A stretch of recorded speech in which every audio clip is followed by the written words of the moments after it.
Rusia memamerkan rekaman memperlihatkan kendaraan militer Ukraina dan NATO yang rusak di Kursk. Drone menunjukkan sejumlah kendaraan tampak berserakan di jalanan. Kendaraan ini keok usai digempur Rusia.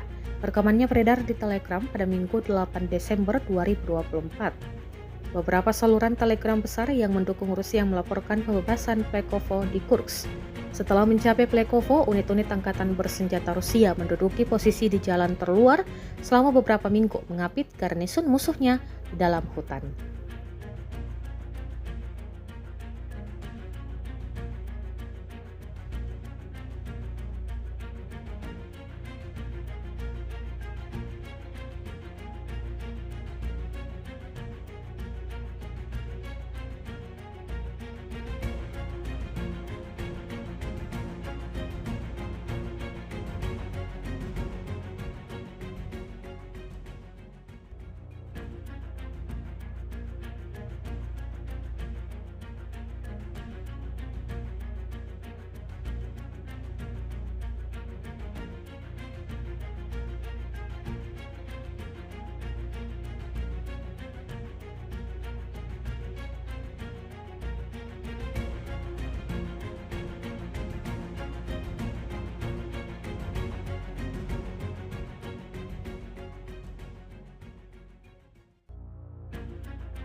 Download Tribun X sekarang, menghadirkan lokal menjadi Indonesia.